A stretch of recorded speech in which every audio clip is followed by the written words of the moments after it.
Ada Ilunga va détecter poison, je ne sais pas à quel moment exactement a eu poison, mais apparemment, il a poison encore retardé. Parce que il a même voyagé, il est même revenu, il a fait sa vie tranquillement, nous t'étais fièvre à répétition, soit ça mouta anticorps à ma casse, il met la macamu, bon, nebo soutra quoi a coupé comme il lia qui est babeteni or, et là au moins déjà bandé collé un autre baby.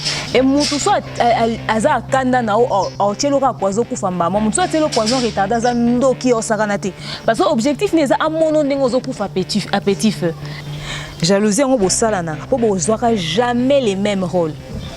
Ada Kozala a joué en français, on va faire le roi Bobo Manouk. Mais basé en profil mort. Déjà, on a poison pour nous, on déjà sorcellerie. Et ça, Kindoki, ça va pour so komika motema mabeba que ça déjà début à sorcellerie. N'attendez même pas d'avoir des ailes pour comprendre qu'on est des sorciers. Sozo kokano batute yo za jaloux pona batu yo za no motema mabena batu yo ko lingano batute yo kufa na yo. Pour moi tozo pena Kinshasa o tozo bunda tozo vivre au jour les jours mongo ni na ngwa malonga adaza na boko kwa envie. Adaza nani? Donc maman Ada est servi biso de leçon. Moi ça me fait mal personnellement parce que c'est quelqu'un que je connais. Eza ko tuté muto ya manche longue sonné na yebi. Lelo toko loba o to lingi Ada ba tiele poison toko sibe ba théâtre parce que eza premier entourage à zala nango. Mais qui sait? Peut-être que les fans moi bois c'est pelane pe na date avant d'année na poto. Même sous fan moi pas Kinshasa. Et qu'on zappe moi si à mutu. Et qu'on zappe pour un jeune garçon. Moi expliquez-vous que vous détectez un cas de coronavirus. Les forces de l'ordre arrivent sur l'endroit sans masque de protection. Yangona tout à Yangona sala fièvre teo na loboko na yanguya yango nyose koki ae ae aside na koya na baiteo na bolingo na yotambe yango nyose koki oh.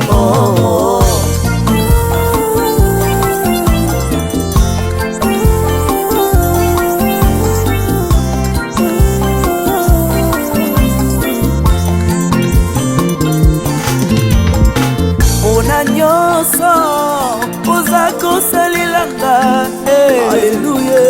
Et c'est mon âme comme il est. Alléluia. Naye koko bisayo.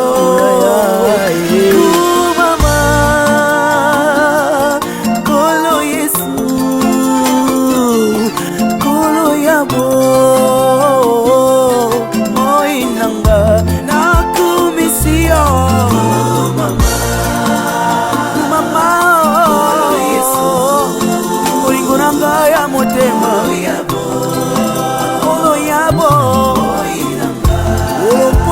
Musika Mama Zambe ya bofele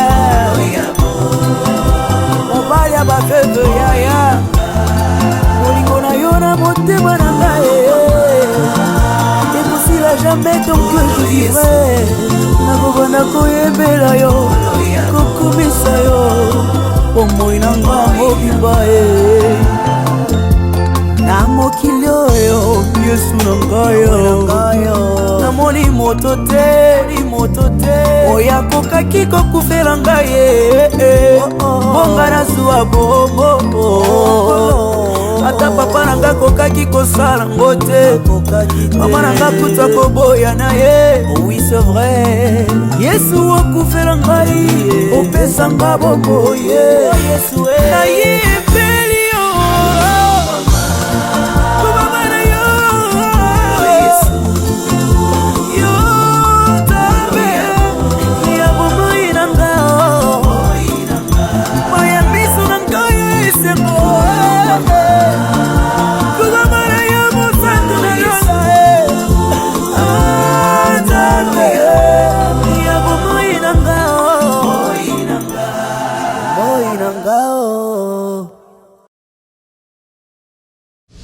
Exemple TV du top, rien à dire. Abonnez-vous massivement sur Exemple TV. Batou bolinga nada, encore comme il y a ça périque boy. Faut s'abonner. Faut s'abonner à Exemple TV. Ça Exemple TV. Abibo s'abonner belé à la chaîne YouTube. Exemple TV Kitoko. Rien à dire. Il y a un exemple à suivre, cette fois-ci exemple TV. Si on voyait exemplaire en autres, il y a s'abonner. Exemple télévision, c'est vraiment un exemple à suivre. Il n'y a pas de polémique, il n'y a pas de conneries, il n'y a pas de... C'est vraiment... Il y a dans la lignée, il y a dans la nzela.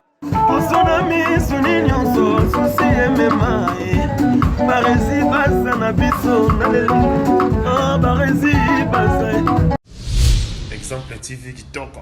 Rien à dire. Bienvenue à tous et à toutes, mesdames et messieurs. Grande est ma joie de vous savoir très nombreux devant vos postes téléviseurs.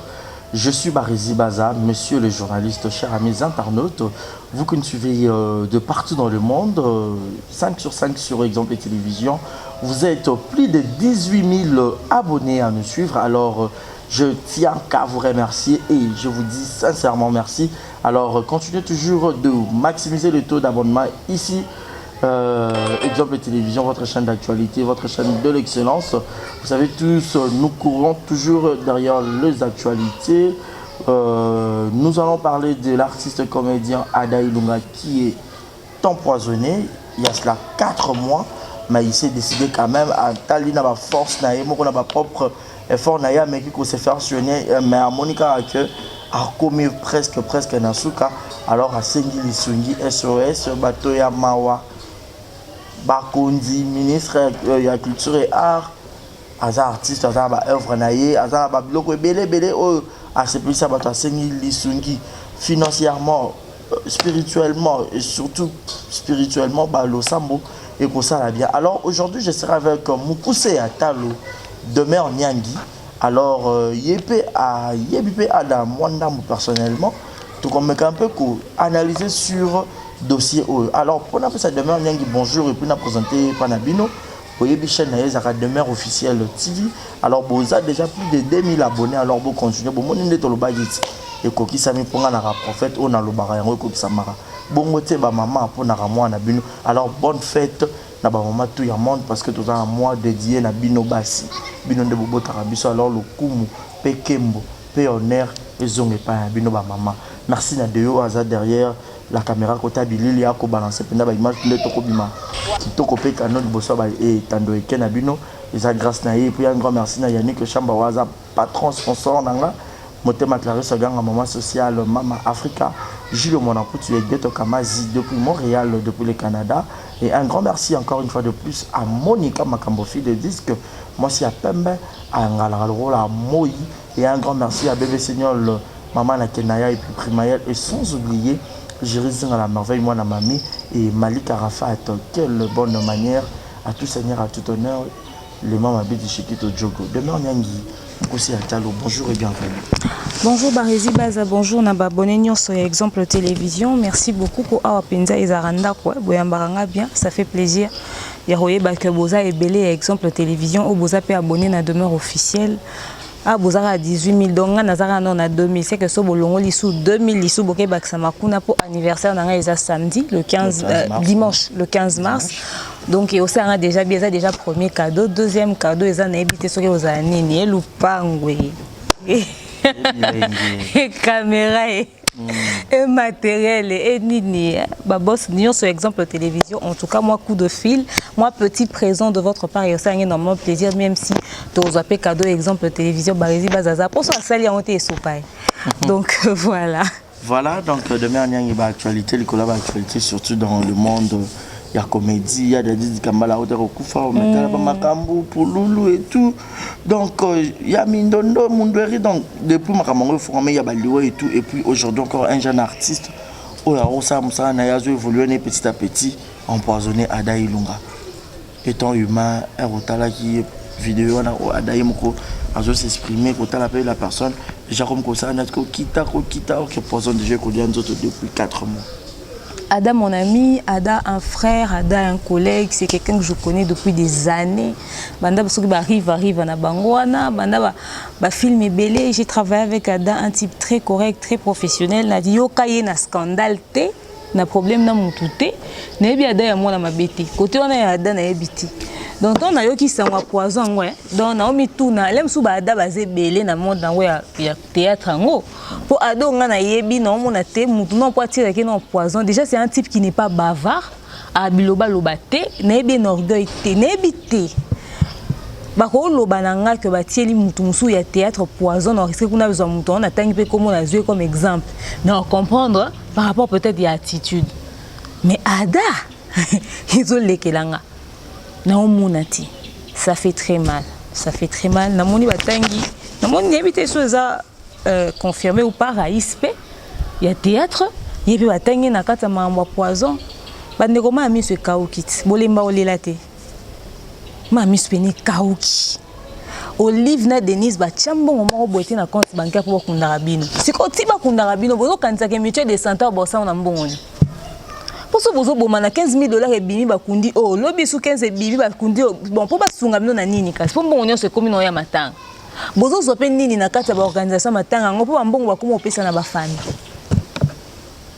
na ebité ada ilunga va détecter poison, je ne sais pas à quel moment exactement a eu poison, mais apparemment, il a poison encore retardé. Parce que il a même voyagé, il est même revenu, il a fait sa vie tranquillement, nous t'étais fièvre à répétition, soit ça mouta anticorps à ma casse, il met la macabre, bon, nebo soutra quoi a coupé comme il lia qui est babeteni or, et là au moins déjà bandé collé un autre baby.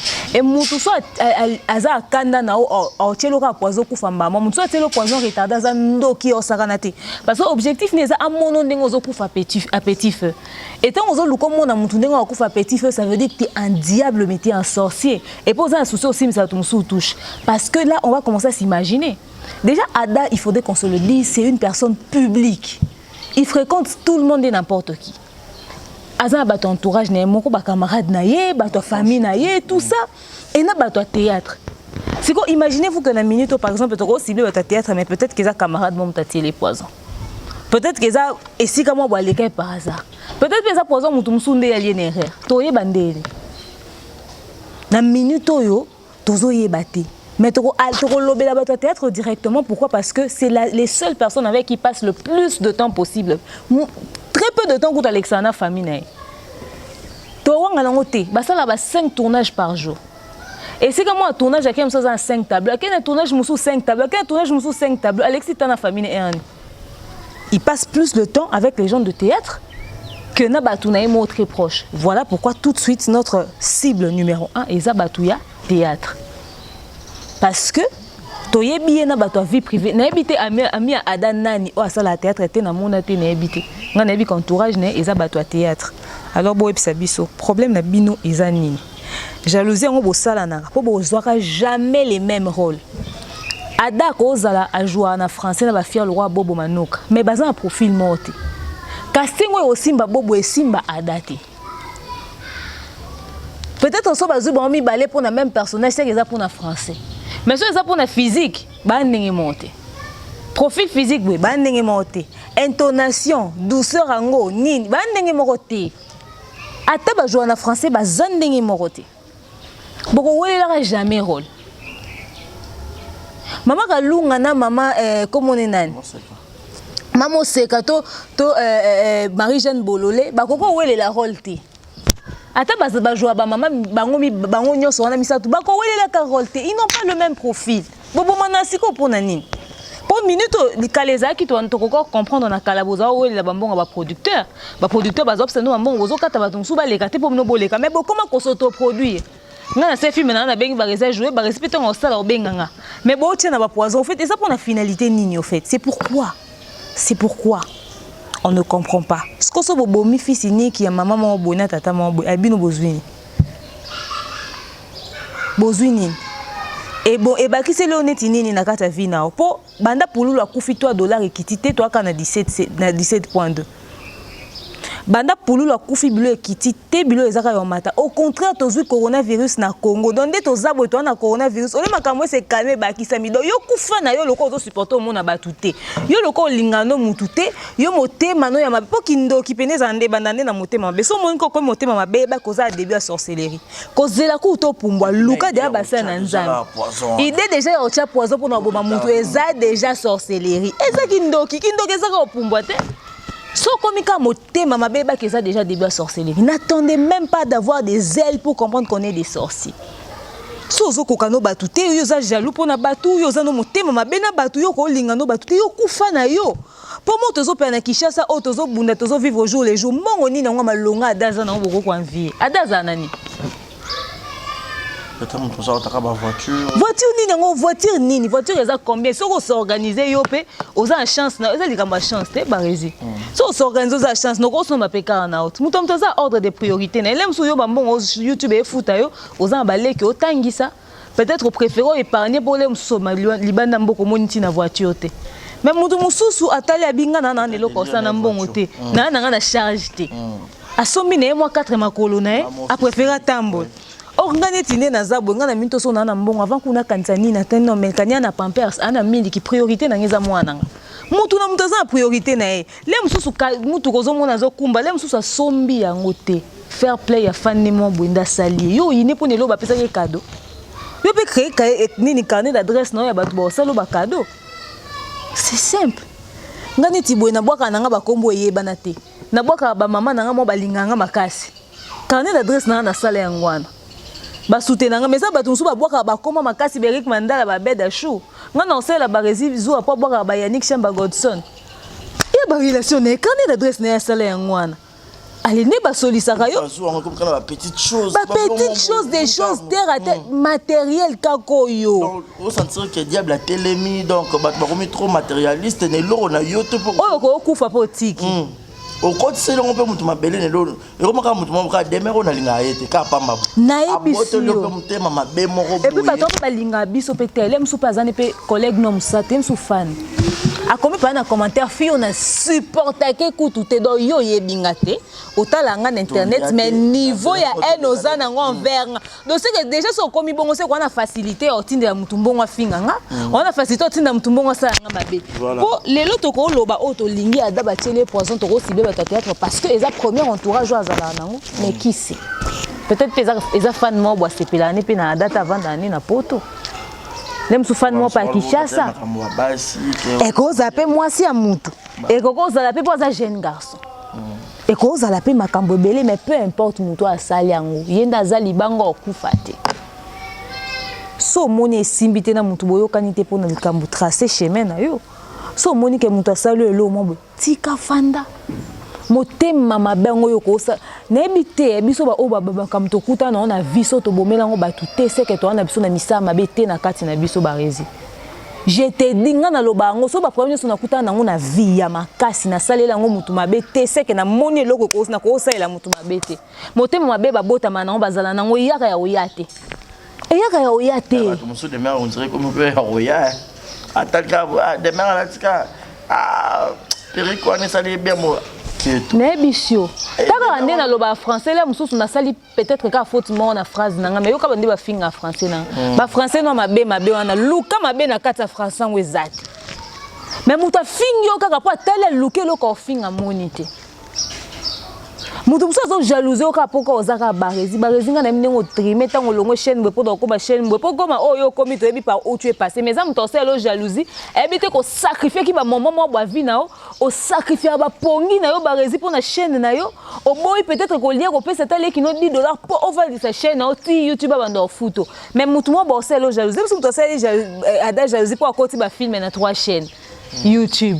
Or, à 4 pongi pour créer scénario moko boye pour que kokanana ba film msouti. Il est fort parce que en soi, il connaissait déjà que Azaki n'a poison mais quand même tout le monde ba film en route ko réaliser. Tourner na ye à anticiper avant dîner. Ah, neka na attitude moko boye mutu pa oye baté ba trop botel ka o salita ye.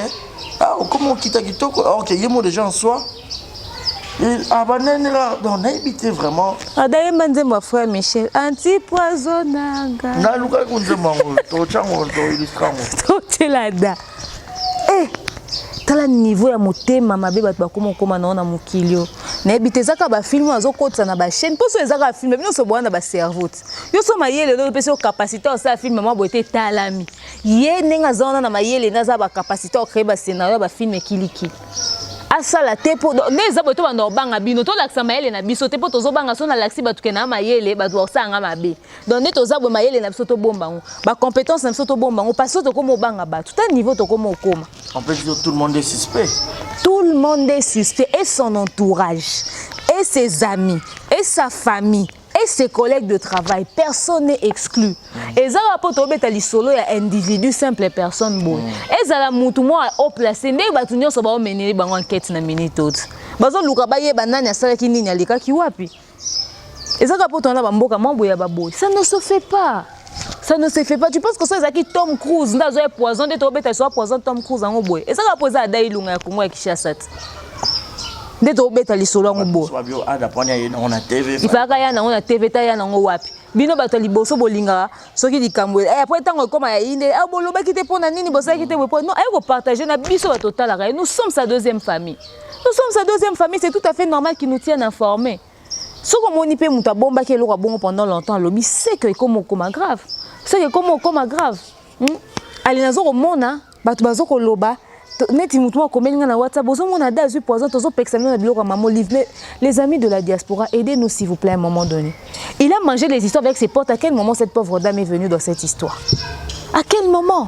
Vraiment ba comment ko inclure vraiment. Bon bino likamuke ka bokotisi hein? Elle n'a rien à voir dans les bêtises. En fait bato bazo ko saba makam na ba na ndenge na bango. Mais pendant que scolaire ça on kaka mutu mo quelconque non ba ba teke ba tu baza rapena ba vie privée ba boka bino bobi marche ya mutu na mutu neti nga na beta nele msunga na lo baboka nzoni na musantu bino bobi vie na mam na sala na vie privée na bobi vie ba résident o pour otalobi e ka yene mutu le kana te faire ka lo ba bo donc si ko peut-être muso ko so mambeba na ndenge na ale bino boka lettre maman mo asunga bango Barcelone a auto ça l'émission a na mawazo beta lisolo soki pe aya lobaki na makamba a dénoncer bata ba théâtre ndé ba kenda église ngenge ko zo mafuta tout ça ba kisika ndé ba osimba et tout ça allez so pe ba ke fini kingo so pe loni angwe salami o musisa so pe katana so komela ba kisi ba douleur etc na Barcelone pe na mona kika Barcelone est sérieuse. Mais au fait, cette émission, c'était une émission très sérieuse. Elle parlait, elle a même dit, si vous continuez à faire na rotanga bakombo mama tio la mukana tongo tanga kombo mutu so asa finyo kingo musisa mutu comme okatana c'est que ako komiso pe baba na tongo ngolobi pété babloka spirituel ba lobelango na ndenga charnel physique té ya spirituel ba takango dans le spirituel. La preuve Bellevue quand elle a fait cette réunion ça qui na basi le 8 mars quand Gabriel a meki ko lobalika mwa bakindo ki ba envoûtement ba tonde bazo sala pour Gabriel a sala film moko sur la chaîne de Bellevue wa brelata histoire yande ko moi simo akene ko vanda na ndaku na ye a envoûté à baby ça m'a amené mais c'est quoi elle-même elle a joué le rôle de la fille en question tu vois donc azala peut attaquer na bandenge mo boy tant ba pesa na ba conseil ndenge ni ba sala pour ba se corriger na mama musala elle a évoqué ce problème là ya baba kindo ke bakisi Bellevue a boya ki ba kota na kati ya likamwana bi non toza ba preuve nango etc to kolobelango boyete pour na éviter ba problème alinga calmer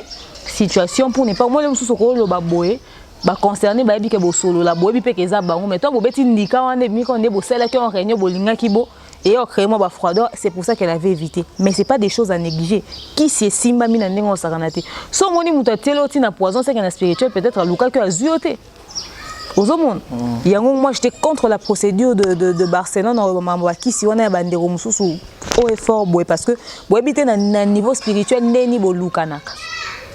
Donc tant on met mon andenga spirituel physique bo faut za makas pour déjà tant on zoba musise katani ozo capacité tout ça au comme on met la baki c'est-à-dire qu'attaque salami et ce qu'on attaque salami na spirituel ba et simbio pezuyo ba c'est quel nango eza remets-toi en question dis-toi que au lieu de renforcer à oloba na munoko na renforcer de vie spirituelle mais après Barcelone de toi à moi tu fais combien de tournages le jour peut-être c'est un surménage. Donc il y a des choses qu'on ne peut pas dire comme ça dans les médias. Il y a des choses qu'on doit aussi dénoncer. Mais dans l'ensemble, et à la spirituelle, et à la physique, ma maman bezo ça mana bata théâtre na ndengo saranate mais so muta kufita ni bagendo lila. Do bazo lelo ndire baza penza na pasi. Ba osala na esu mabete.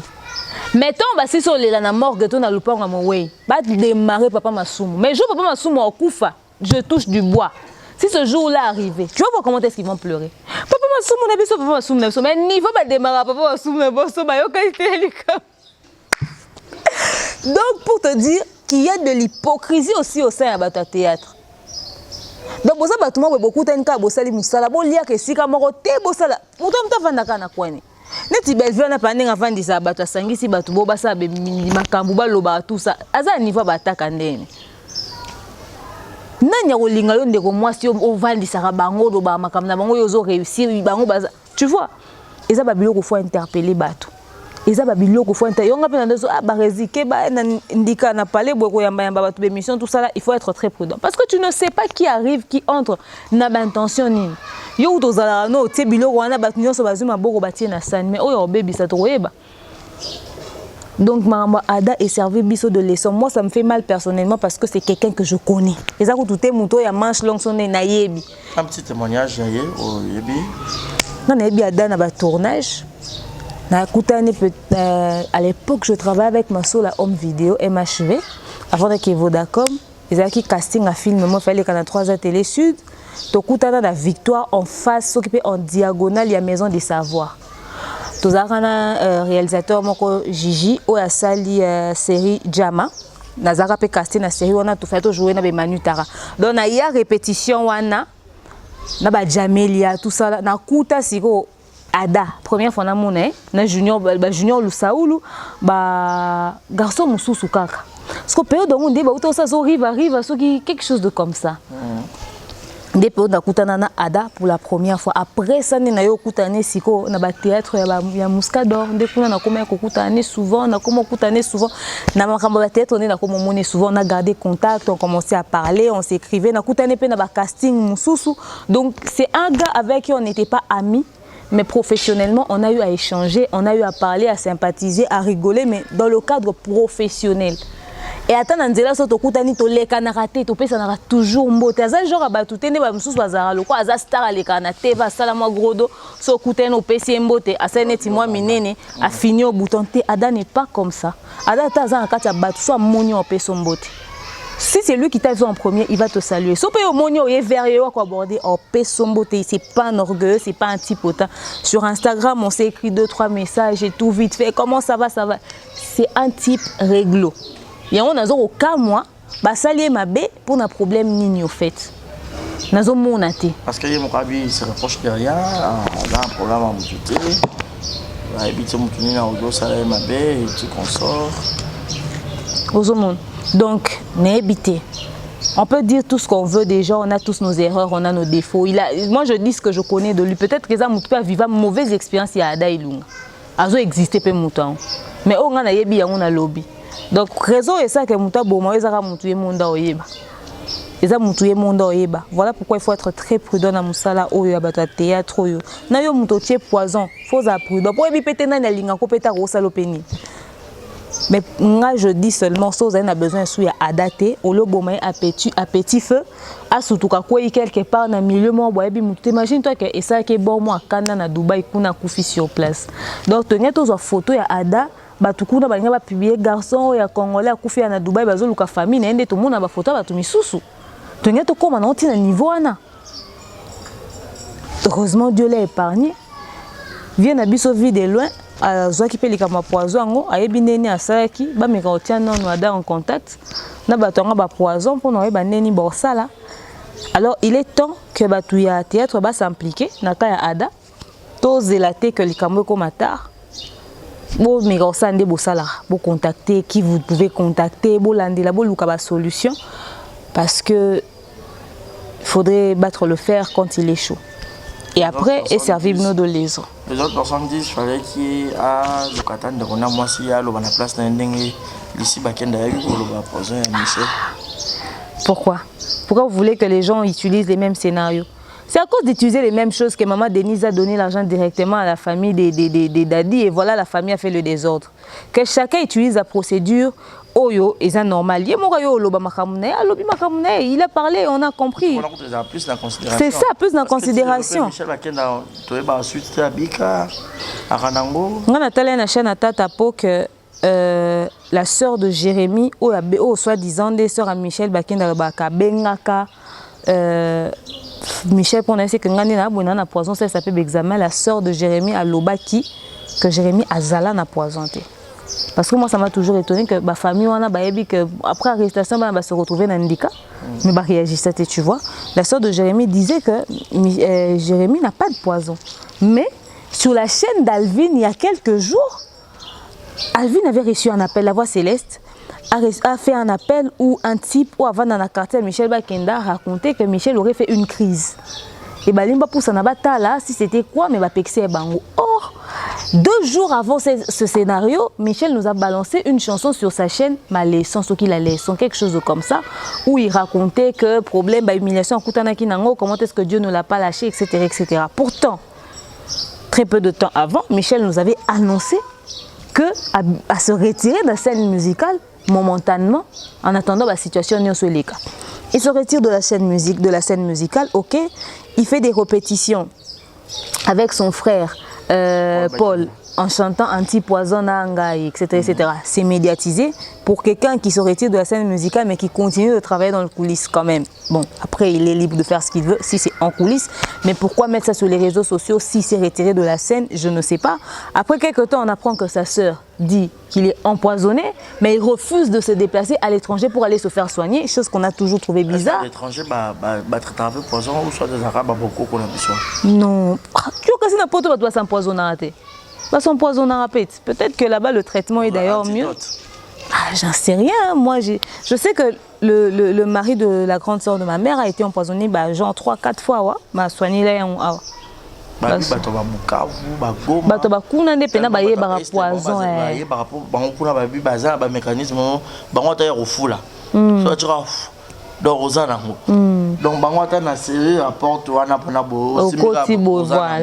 Donc, un peu efficace, ils rendaient très coûteux.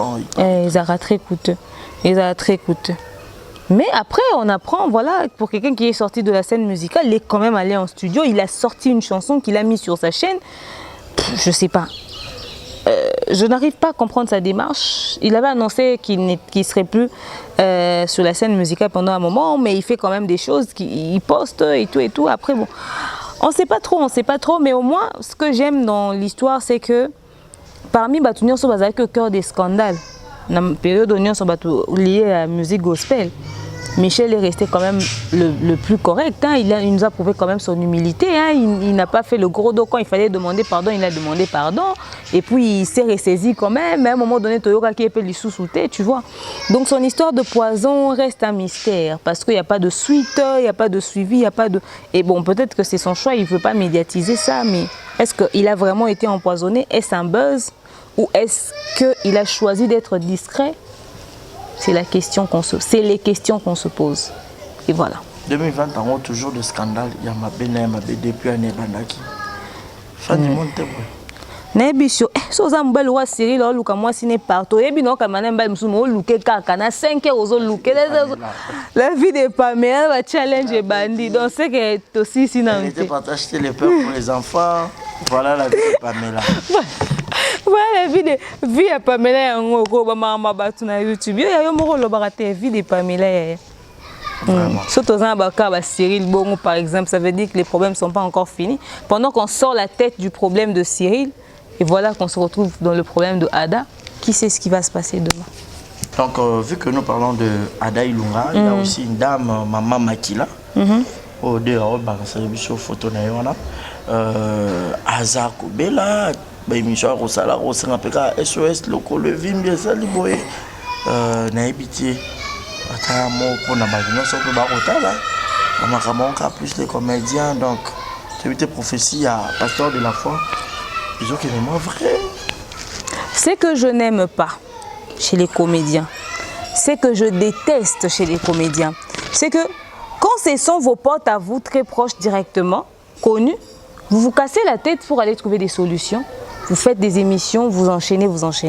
Mais quand c'est des noms qui sont devenus très rares, vous ne vous battez pas, vous ne vous cassez pas la tête. Par exemple, le cas de Maman Makila, je n'ai pas vu beaucoup de personnes en parler, mais j'ai vu beaucoup de personnes parler de la femme de Dadi qui a été chassée.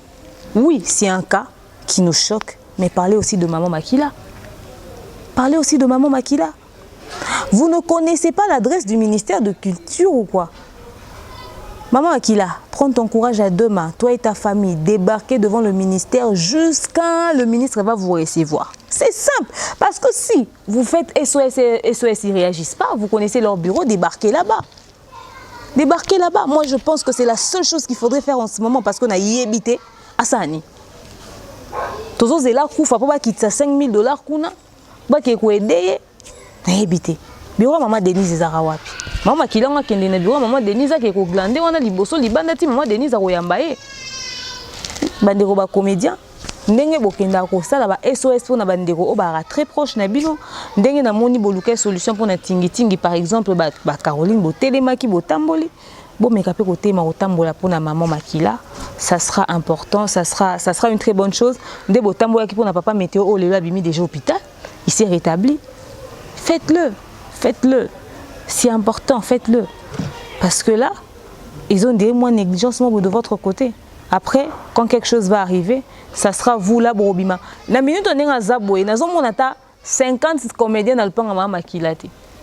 Mais tu auras les Kambwa. Nous avons yebi été bokili là. Mami soutina Kingo. C'est pas ce genre de scénario qu'on veut voir au fait. C'est pas ça. On veut voir des gens qui se battent pour leurs frères étant vivants. Étant vivant, pas en se battant que non, ils n'ont pas que ça à faire. Ces gens-là n'ont pas mis l'argent de côté pour qu'ils puissent enterrer des gens. Quand est-ce que mutuelle de santé, est-ce que seulement ça ne peut pas être suffisant pour vous remettre en question? Trouvez des solutions, battez-vous des boza nanu makasi pour nabino bato boza makasi et ba été abandé on a bien servir nous de leçon pour que boye baneni bo bando gérer bakamususu. Boye baneni bo gérer bakamususu. Il est temps que bo s'unir ba mutuelle nuance oh nga j'aime qui vivant, ceux qui j'aime qui mort, ceux qui association papa masumo association fiston ça c'est association bino nuance papa no sanjo. Papa à nos Sanjo, ceux qui maman à nos Sanjo, s'il te plaît, arrête-nous tes scandales dans les médias, nananine. Arrête-nous ton scénario. Ton théâtre là, on n'en veut pas. On ne veut pas des gens qui disent ngana sala ngana zala. On veut des gens qui rapportent des solutions. À chaque fois que les gars yo loba mala mo ba ninga na yoti. Ba mo ba c'est lobe mission te yondo les capona ko. Ça n'a aucun sens ce que tu dis ici dans le palpable comme ça, on n'a pas de résultat. On n'a pas de résultat, ça n'a aucun sens. Arrêtez-nous ces scénarios, il y a Bissongaï, tout ça. On n'a pas besoin de ça. On a besoin des gens qui apportent des solutions. C'est-à-dire, Netibo et maman à nos anges, ceux qui papa à nos anges. Maman Makila Zobela. Au sali démarche ni pour maman Makila. Bato va occuper Adaba, occuper Adaba. Bato va occuper Raïs, occuper Raïs. Yo koko zopeka maman Makila. Toi aussi, tu te casses la tête, tu trouves des solutions. Il ne faudrait pas seulement réclamer ce que les autres n'ont pas bien fait. En fait, parler des choses que les autres n'ont pas bien fait. Ah, quand Chaka Congo va partir, on va lui donner l'argent. Quand il va couper $100 parce qu'il s'était déplacé pour son transport, on va dire que c'est un voleur. Vraiment. On va dire que c'est un voleur. Mais quand il faudrait faire les choses, vous ne faites pas. Oh, Chaka Congo, comédien. Vous attendez que les autres entament des démarches pour que vous puissiez venir vous plaindre après à un moment donné. Arrêtez. C'est quoi ce scénario débile au fait? Que chacun mette la main dans la pâte. Que chacun mette la main dans la pâte. Nga na loba na musika pour naza ngata na responsabilité morte. Mais bato basi ba bimisa mutu. Oto yebi ke binonde. Faites quelque chose. Faites quelque chose, s'il vous plaît, faites quelque chose. Donc voilà. Un mot d'encouragement à Adaï Lunga qui peut-être a rejoint les bakos à l'émission et puis pour sa maman.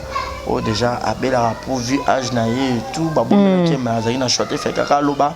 Et puis on a ma maman et ma malade boy ça peut-être ça a permis naïe pour la mort consolation et tout.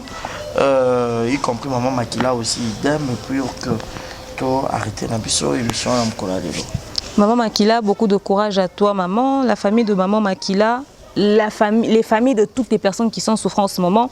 Oui, c'est vrai, les comédiens sont genre la deuxième famille de vos membres de famille. Mais, c'est-à-dire, bino moronano, bo banana no ko telema pour na bandeko na bino. Ba famille biologique. Ba famille biologique. Ba bi pareil ko bango de pe bon bon pe ba. La vie est sur ba bomia artiste. Maman Olivier Roya, maman Denise Roya, bon peut pas commettre pas la tête dans ma casse. C'est ça aussi le problème. C'est ça aussi les problèmes.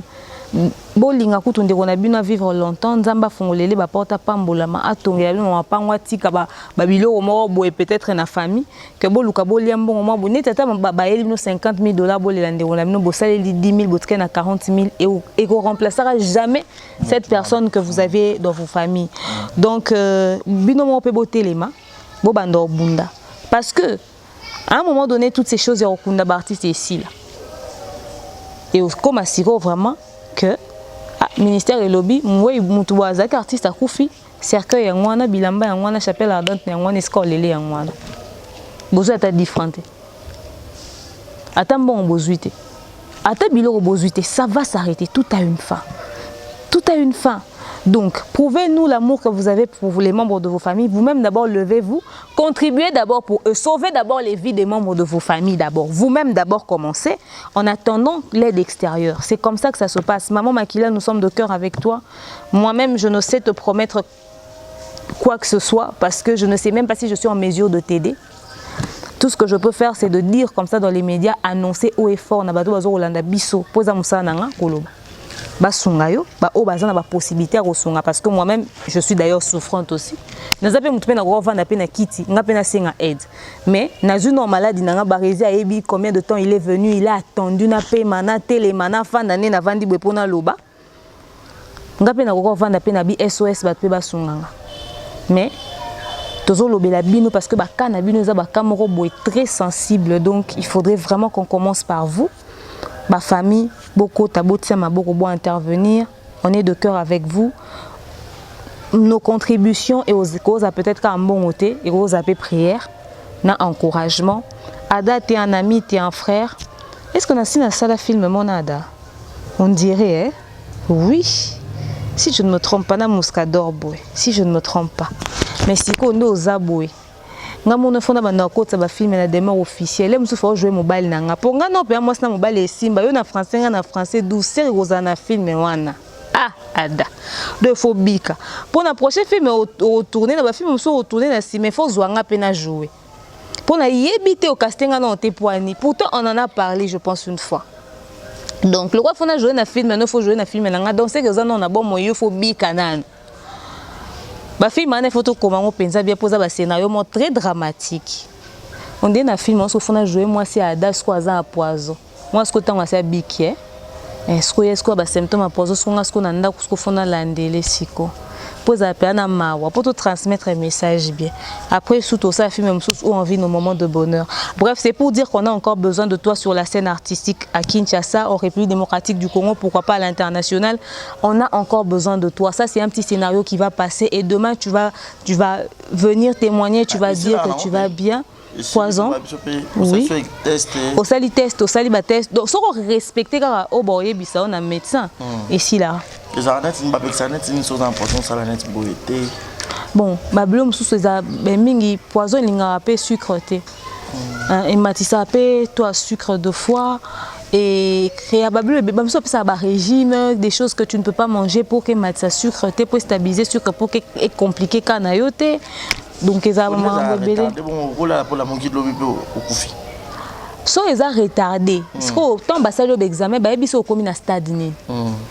Donc ba rotala nzoto mobimba ba sali pende examen nzoto ba bi kete ba poumon ils ont touché té et l'eau ils ont affecté té et l'eau ils ont affecté. Pour que ils ont affecté. C'est que tant ba constater déjà stade oyo komi ba bandi da ko attaquer à partir à wana. Ba bandi da ko empêcher ba ko empêcher. Ça se soigne, mais c'est de l'argent. Donc, en fait, message à Ada, peut-être tant qu'on bien. Il faut mbongo. Ça demande de l'argent. Pas n'importe quoi. On ne vous parle pas des petits argents, c'est de l'argent. C'est vraiment de l'argent. Donc, il en a vraiment besoin. Donc, au lieu de ça, t-shirt, après le bio, tout ça, la fiche, la photo, tout ça, besoin de scénario. On n'imagine même pas son touche du bois. Et dans le camp, il est vivant, sauvant cette vie. Et voilà. Donc, fils unique, il y a maman, chez mon père et chez ma mère, je suis enfant unique. Donc, j'imagine, je me mets à la place des parents de Ada en ce moment. Façon, ma mère est sur mon dos. Façon, ma mère, quand je grandissais, moi, j'ai jamais été enceinte. Hein. Première grossesse, mais elle me disait, écoute, si on t'engrosse, tu n'enlèves pas ça. Tu viens me dire que tu es enceinte, même 10 enfants. Moi, je vais prendre ces 10 enfants-là. Pourvu que je te voie en vie. C'est ce que ma mère me... Tu vois à quel point elle me protégeait. Elle parce que son problème, ce n'était pas ce que les gens vont dire. Son problème, c'était la vie de son enfant. Tu vois, peut-être qu'il est là, il est fils unique, peut-être. Mais s'il ramène à sa maman 15 cocos, sa maman va prendre ces 15 cocos-là. Parce que, au fait, pour elle, ce n'est pas les 15 cocos, c'est son enfant. C'est le bonheur de son enfant. Vous n'avez pas idée à niveau mati si ma fout à maman na une minute. Quand on dit poison, nous tous, on sait poison égale à quoi? Poison, c'est la mort. Donc, la maman bango talibo. Attends, rappelez. Mouké a talipé. Bon, mon niveau à stress. Non, non. Tout son adabika, n'a pas conseil, n'a pas prière et tout ça. Na Raïs, on est de cœur avec toi. Raïs, ou tozo lobele penza kutu mingite, mais faut to lobela payer. N'habite monter mon abe en ni neti Raïs penza. N'habite, je ne sais pas. Yango bino pe boy banenge ni peka ya otambola. Ozo monde. Faut savoir comment marcher avec Imaneti liwa pour lui. Tika so flou na muto eti lelo. To e baraté amelara nini, aliara nini, ki bota bato ba côté la ka ya solo ezaka ni tisi ko etika la ka abo. Yango baka ya bada. Le musumo na mai dikamo ese sama na pe kala, to tika la po liwa pour basa autopsie. Le musu pe retardé mo bo to yebité. C'est bozo mo ba scénario. Là, je suis pour lui, je suis retardé, je suis encore à combien de gens à na scène, on peut à théâtre, combien de rebelles à bengaïna, banzonzi, je suis type moi, je pas se peler un épété. Azul moi na main créé, moi retardé, aller bicoter à Simbi touche, peut-être mobile à bandère, qu'on suffoquer tout ça, na panique à Simbi à Kangake peut-être manzaka makasi pour dire la mouka, toba mema kende mema ke ba simé na moi manzaka toba zo côté na morgue, moi manzaka ça marale, ba doyo mon na interprétation on ne sait pas. On ne sait pas. Babilo comment yango. Vraiment. Donc tout bunda pour que ba vieux a sauvé. Tout bunda pour que ba vieux a sauvé. Donc voilà. Merci beaucoup Demer Niangui. Merci vraiment pour cette très belle analyse. Alors vous savez très bien que ici c'est moi et Demer dans tout ça va mélange ya maïe la maïe les pesara pindasco bombe et intelligence. Alors une manière de nous soutenir, allez vous abonner massivement sur Demer officiel TV et puis abonnez-vous sur Exemple Télévision et jetez encore un coup d'œil sur Zéro Bêtise TV. Alors, merci à Jules Zamunda Motema et Julia Welo. Merci à Commanda Modeste Modeste Biapanga. Je crois que c'est ça, Commanda Modeste. Motema et Jenny Akonastri. 2 fois par an français, un de ces 4. Tous en abonnant à Kinshasa.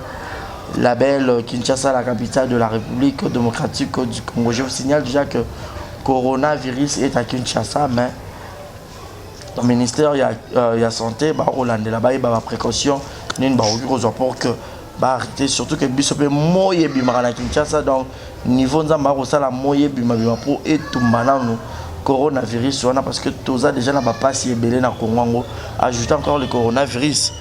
Mais Makaban, peut le Kanakata coronavirus dans la communauté Nabiso, puisque tu en parles vraiment, s'il vous plaît, arrêtez-nous ce scénario, ce théâtre de chez nous là. Quand c'est une histoire comme ça, on veut être sérieux. Comment expliquez-vous que vous détectez un cas de coronavirus, les forces de l'ordre arrivent sur l'endroit sans masque de protection? Non, mais à un moment donné, arrêtez, hein? Quand même, hein? Et les masques de protection arrivent plus tard. Donc, en attendant, ils n'ont pas été atteints. Expliquez-nous comment ce gars a passé du temps dans un avion avec son coronavirus. Arrivé à Kinshasa, il a fréquenté même les membres de sa famille et puis il a été logé à l'hôtel. Allé à l'aéroport et puis là, les passagers sont dans un avion. Peut-être que voisin a un avion. Donc, bateau bazo tu as payé ils ont un risque de contamination. Bon ça bon suffisamment de tests. Normalement. Vous nous avez parlé du premier cas de coronavirus. Le gars aurait 52 ans, mais la tête du type qui a appelé à l'émission, tout sur la politique, il n'a pas la tête de quelqu'un qui a 52 ans. Hein. Et puis comment vous nous expliquez d'abord que ce type que vous dites qu'il a coronavirus, or à ça il y a fièvre, à kenene nangale makosa avec examen comme tout normal, bino boba na coronavirus, qui est na hôpital là-bas chinois, na Massina, sans traitement, sans soins, sans assistance, à Koutani même pas na ministre de la santé.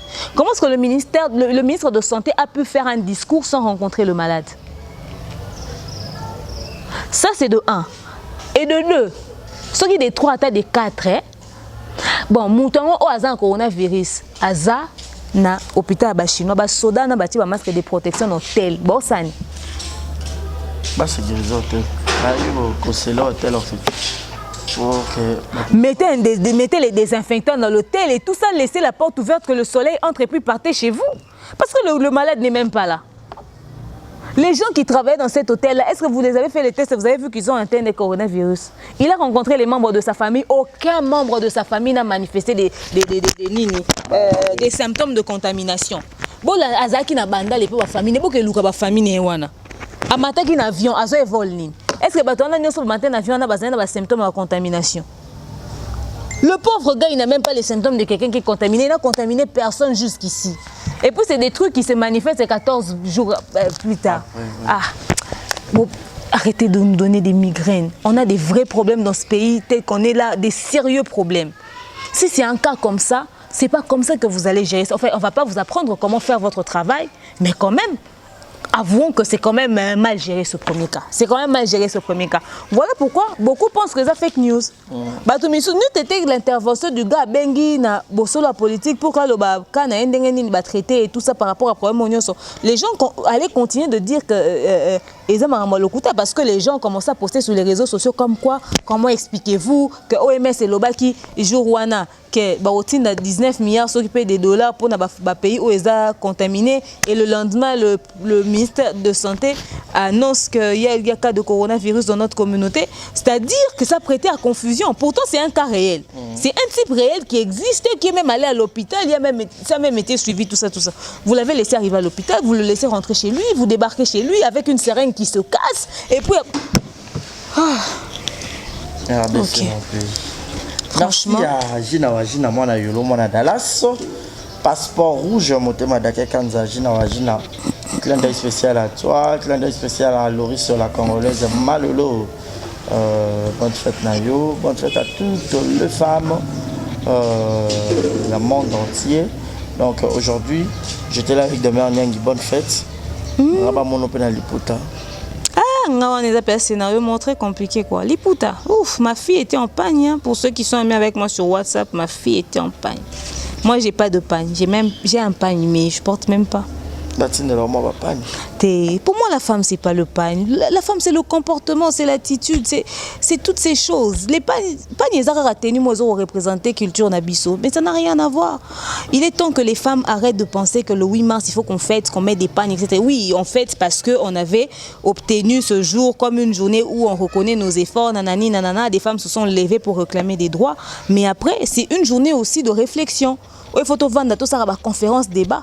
Échange autozoroloba likambuboeza boye ndenge nini stratégie boye to dénoncer par exemple violence à maman na biso est mboka eza ba joko to lobela mamba bongo ba maman combattante to loki stratégie ni to sunga bandeko na biso ba maman so est mboka to tinda biloko kuna ndenge nini nde ba jour ba le 8 mars wana eza ba jour ça ba tapage à la compter na lata kiliputa ou pas c'est symbolique les histoires de pagne faire des débats discuter sur des choses concrètes réclamer des choses que nous sommes capables de gérer.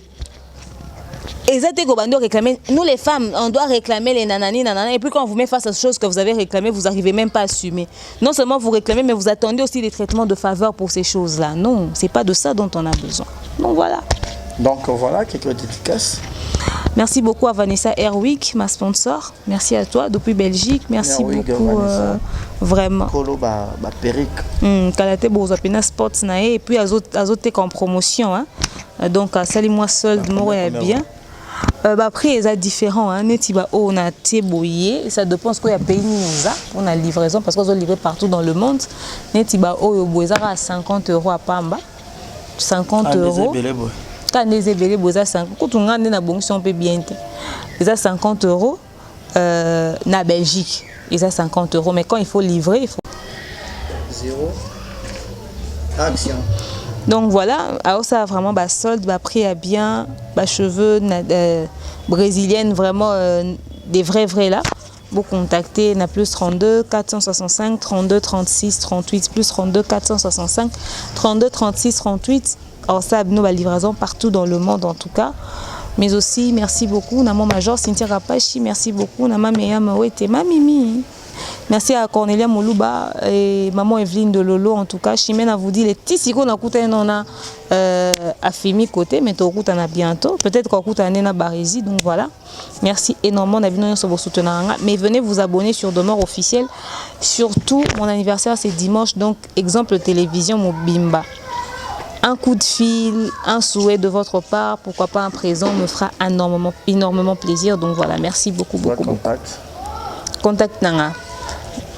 Plus 243 81 37 26 458 plus 243 81 37 26 458. C'est vrai, je réponds aux appels souvent, mais entre 10h et 18h45. Après ça, j'ai une famille, j'ai une maison, j'ai un bébé, j'ai mon chéri, j'ai une vie. Donc pendant les heures tardives, bref, n'a rien à m'appeler parce que bina, bon qui pas erreur, ben comme toi peine un décalage horaire et on peine et poser à moi problème, moi mon testé derrière la mou qui ozolal. Donc deux fois je comprends, mais sorti qu'il y a un message qui est disponible, non rappeler mais sinon à part ça, merci à vous tous. Donc voilà. Voilà, merci. Tout est bien qui finit bien. Ça n'est fini pour aujourd'hui. Je suis de la mise internaute. Vous qui étiez tellement branchés à nous suivre du début à la fin. Donc, merci beaucoup pour votre attention, votre fidélité. Merci à mon avocat privé personnel, Cicéron Molima, pour l'assistance. Bientôt là, un parent. Bientôt là, papa, bientôt là, parent. Et ça allait bien. Voilà, donc bienvenue au monde, hein? Le monde est responsable, il y a mes parents et ça le bien. Donc merci à vous tous, mon numéro est affiché au bas de vos écrans pour le remarque, le suggestion, les appels, appelez-nous. Alors aidez Ada Ilunga SOS, pour Ada Ilunga n'a pas soutien financièrement, spirituellement, moralement, n'a pas appel et tout, et vous allez bien. Alors ça n'est fini pour aujourd'hui et je vous dis un grand merci. Quant à moi, retrouvez-moi le prochain numéro. Exemple de télévision. Kalati, je vous signale déjà ma film Neko Banda déjà la semaine prochaine. Bon, j'ai déjà cadeau à papa. Un film signé et écrit tout par Dacosta Moukina. Bon, j'ai un casting il y a Lumbe donc bon, mon abassi là, bah tout va jouer dans Katiwana. Alors bah tout bon dans théâtre, boya beau s'abonner pour te Banda déjà bon, j'ai extrait bon, ça Nengue et Zalara toujours. Ça n'est fini pour aujourd'hui. Je vous aime, je vous amour. Toutes les mamans du monde. Et cette émission, je la dédie spécialement à ma chérie Mélina Pambou. Bisous. Et aujourd'hui, c'est le 11 mars. Je pense à toi, maman. Bye bye. Yesu alingaya na yoka ngoka na sango Yesu alingaya. Mais comme comment makula Yesu comme déjà on dirait atana kasangulu. Tiens, on a Kishasa. Pour c'est pas normal, bah si nous sommes de la fin, koinana, jalousie, keto, kochaba poison, ça m'a son abisso. Merci na batutu botala ibiso, c'était la Barizi base à moi na ba maman. Na nga ba maman mingi bisous place Bozali. Trom na biso na suka. Manière de soutenir biso eza bo s'abonner. Et puis adanga nga kuna kuta to kuta na beta ya suka. Et pas awa na matanga ya dadi na kuta kuna raïs na butu na biso raïs bon na moni adata bi ada zobela to ane je na ba poison to kuta ne jour enterrement na moni ka différent de ngazala na beli et tout pour je vous signale déjà ba amoureux tout à théâtre exemple la télévision to bani production ba théâtre bon nous on a des émissions na ba théâtre nyonso to ba noko c'est la bino awa. Alors vous s'abonner pour vous rater le côté ba film il y a kitoko ya acteur na bino ko nde bolingaka na d'ailleurs pas besoin ada ko melanga pe film mon protocole c'est un exemple de télévision même c'est après non rien ndako parce que tala biloko abo ada mta ko ma film pas bien alors ce que bongo fa inse ndako pour biso to zanga be critique bien alors yo mutongo c'est là ko ça no ko terre to ko melanga to ça nga ba appel à menace pour nga ba menace nga te ben tindanga na yana tanga kumbuno comme ça c'est que ba lapider bien pour au moins une doc belé là. Merci na batuno so bozul ba ko tala biso merci na Jules mon amputu yeget Kamazi Yannick Chamba Godson Chamba ya Godson merci na ye merci na Jules mon amputu yeget Kamazi merci na Jules Zamunda Motema Il y a Julia Willow, maman à Preston. On dirait qu'il y avait la Nat. Un grand merci dans le couple de Kanza Motema, Magina, Mona Yolo, Mona Dallas. Et puis, Commanda Modeste Biapamba, Motema Jenny à Conastri. Donc, je vous salue. 2 fois par an français dans le Beauté. Lina Foukia ou maman à Braxton. Un grand merci à Monica Makambo, maman à Brian, malgré toi, Brian, tout en Monica Makambo. Fille de disque, moi, si y a pas mal, le roi, il y a mon pendate, quoi, et puis, bien. Merci beaucoup pour les 10 kilos. Et comment il pensa, c'est un grand garçon. Merci, Nayo Monica Makambo. Fille de disque, un grand merci, na batutu bolingangai. Bato, tu bouches la poison. Bino, merci beaucoup, Faté. Bozalakak. Merci Nayo, merci à Maëlle, ma fille Maëlle. Elle est tellement belle, elle me regarde. Merci à Deo, merci à mon avocat privé et personnel, Maître Molima Cicéron, bientôt là parent. Donc, bienvenue dans le monde Nabiso Yabachi parent et salut bien. Donc, merci Nabino Touboulinganga. Mon numéro est affiché au bas de vos écrans pour les remarques et les suggestions et les appels pour ma publicité. Il y a différents produits Nabino. N'hésitez pas de me contacter. Bien Nabiso tout ça, ma publicité na bonne qualité, surtout que tout ça Nabiso na Primoro Penzabo, les aranango pas trop cher, Primoro les aranango négociable et puis tout ça Nabino promotion à Babylon Nabino tout musique. Publicité à Maï, à Maraboutou, cosmétiques, tout. Nous sommes là, bien disposés pour vous. Ça n'est fini pour aujourd'hui, fini à la mise internet. Je vous dis bye bye et portez-vous bien et bonne suite des programmes sur Exemple Télévision. Bisous, à la prochaine. Courage à Ada. Voilà, bonjour, bonsoir. Batunion sur place Bogota Labiso, Mbote Nabino.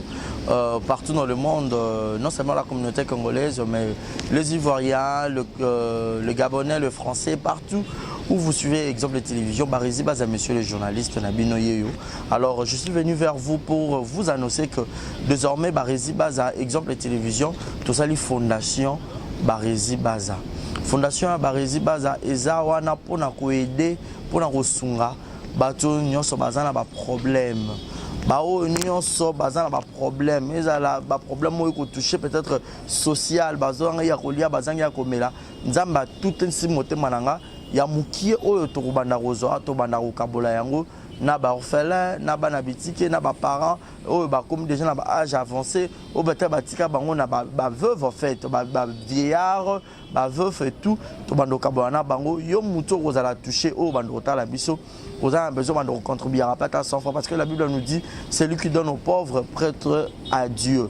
Alors sur un déficit nzambe bon mengona o yo zora to moi muki o yo zora kabula ngona bango alors to bando que rememela ya bango parce que par exemple télévision les appenda exemple donc toza wana pour na ONG na biso auto lancer yango accompagné avec Yannick Chamba qui est mon sponsor, qui est mon boss, Yenem Taza, pendant touché dans les camarades Bibarezi, pourquoi pas 100 francs on a peine à Zorato, Kabola, on a banabiti qui est orphelin, Tobando Kita, Tobando ça la descente.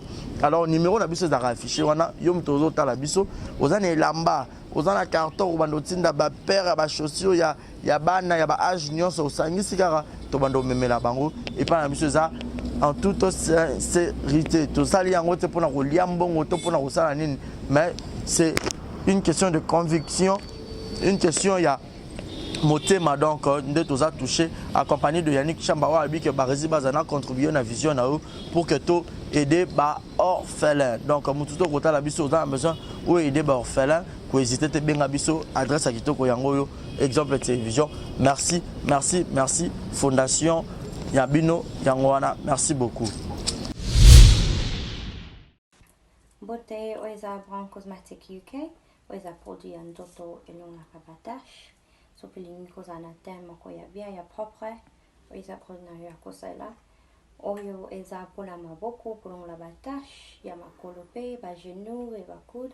Oisa Oil, et Kendakana produit un doto. Donc, ce que vous a intéressé, au continue de ce message, na WhatsApp. Exemple TV Kitoko, rien à dire. Et abonnez-vous massivement sur Exemple TV. Batou bolinga nada, encore comme il y a 100 périques, il faut s'abonner. Vous s'abonner à Exemple TV. C'est Exemple TV. Bibo s'abonner belé la chaîne YouTube. Exemple TV Kitoko. Rien à dire. Yaya, toyoka comme exemple à suivre, cette fois-ci exemple TV. Si on voyait exemplaire en autres, non, yaya s'abonner. Exemple télévision, c'est vraiment un exemple à suivre. Il n'y a pas de polémique, il n'y a pas de conneries, il n'y a pas de... C'est vraiment... Il y a dans la lignée, il y a dans la nzela.